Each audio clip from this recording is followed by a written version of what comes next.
Bonjour et bienvenue sur cette vidéo concernant Yethos et la mise en place des structures réservoirs et des puits d'infiltration. Nous avions vu lors des précédentes vidéos comment utiliser les ouvrages conceptuels puis utiliser le terrassement pour créer un bassin dont les propriétés géométriques seront utilisées pour le calcul. Nous allons ici continuer avec le module terrassement pour créer d'autres types d'ouvrages. Nous commençons par accéder à l'explorateur pour définir un projet. Nous allons donc dans terrassement, projet, et nous choisissons structure réservoir. On lui donne un nom, parking réservoir. Le parking réservoir est constitué de deux épaisseurs de matériaux. L'une de 40 cm qui constitue le béton bitumineux mince et l'autre de 1 mètre. On va préférer utiliser 12 cm ici et 0,50 cm là. Et on peut coucher cette case-là pour avoir depuis le défini. Nous allons ensuite revenir ici. On choisit parking réservoir, créer ligne. On définit l'altitude. Donc ici, on voit l'altitude de notre point, donc 30 mètres. Comme, comme la modélisation automatique n'est pas activée, donc ça ne, il faut cliquer.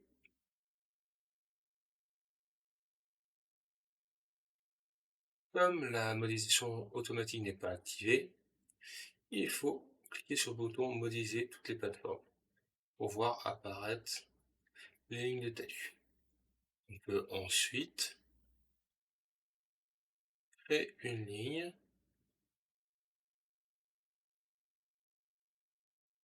qui traverse notre ouvrage,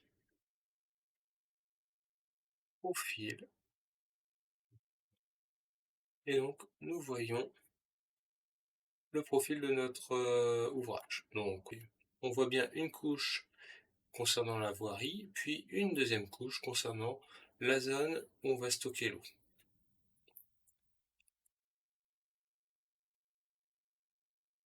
Ensuite, nous allons faire association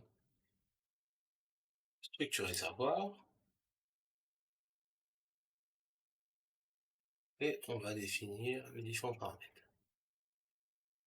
Donc, nous avons, comme dans le cas du bassin, la possibilité de mettre de l'infiltration. Donc là, il est en végétation sur sol perméable à 10,4. Mais il faut surtout définir la nature des couches. On se voit que l'on a le béton bitumineux mince de 12 cm et la grave non traitée poreuse de 50 cm. Donc pour le béton bitumineux mince, nous allons choisir d'avoir un coefficient de vide de 0%. On ne va pas stocker dans cette couche-là.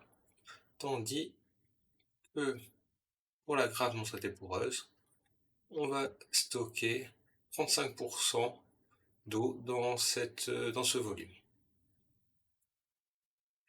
Dans le calcul, et on voit volume utile. Ensuite, on peut aller dans l'hydrologie, modélisation config, on choisit uniquement projet et on attend le rapport. Donc, le rapport nous indique un volume linéaire en fonction du niveau d'eau et une infiltration constante.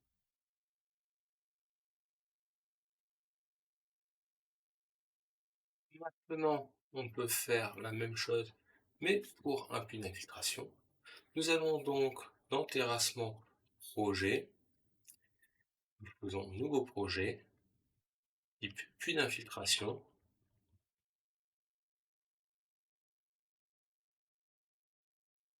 Notre puits d'infiltration va être donc composé de 3 couches de matériaux, exactement comme fonctionne le parking réservoir. Nous avons une zone où il y aura de l'air, une zone qui contiendra du sable afin de servir de filtre pour les polluants, et enfin on aura 10 mètres de graves non traitées poreuses pour le stockage de l'eau avant l'infiltration. On arrive ici,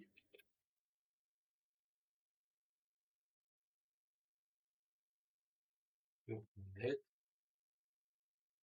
de rayon, donc 2 mètres de diamètre. Nous allons ensuite placer un puits d'infiltration, partir d'une ligne, le Z, alors je regarde 31 mètres, et on est sur cette ligne. Nous avons donc le puits d'infiltration basé sur un cercle. Maintenant, on va associer notre objet,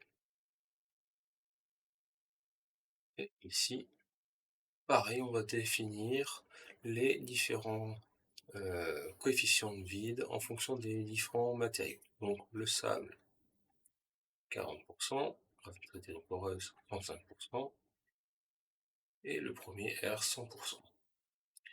En plus de ces paramètres, nous allons définir les strates géologiques. Nous allons définir par exemple que nous avons une couche d'épaisseur 5 mètres qui constitue de l'argile, suivi d'une couche de 10 mètres qui correspondrait à du gravier. Et donc, nous allons avoir deux zones d'infiltration différentes sur les 5 premiers mètres et ensuite sur les 10 suivants mètres. On peut aussi définir une zone imperméable pour éviter que les eaux ne se retrouvent sur les strates supérieures. Donc, par exemple, 3 mètres. Et ensuite, on peut voir ce que ça fait. Donc, le volume utile de notre ouvrage sera de 20 mètres cubes. Et bien sûr, comme pour les cas précédents, faire une modélisation, simuler et voir notre projet. Donc là, ici, on voit le puits d'infiltration. Sur les 10 premiers mètres, nous avons un volume qui évolue avec une certaine pente. Entre 10 et 12, on a une autre pente. Et enfin, la plus importante, entre 12 et 14, qui correspond à l'air. Ici pour l'air, ici pour le sable, ici pour la grave. Au niveau de l'infiltration, on remarque surtout que entre 0 et 9 mètres, nous avons une infiltration qui augmente de manière linéaire. Nous sommes sur du gravier avec un coefficient d'infiltration très important. Après les 9 mètres, on est sur de l'argile avec une infiltration très limitée, et donc elle est perçue comme une ligne horizontale, même si ce n'est pas tout à fait une ligne horizontale. Après, là, on a la table de correspondance entre le niveau d'eau et le temps de vidange. Nous en avons terminé pour cette vidéo. Nous y avons vu comment créer un parking réservoir et un puits d'infiltration. Les prochains types d'ouvrages que nous allons aborder seront ceux qui utilisent le module projet linéaire. Je vous souhaite une bonne journée et à bientôt.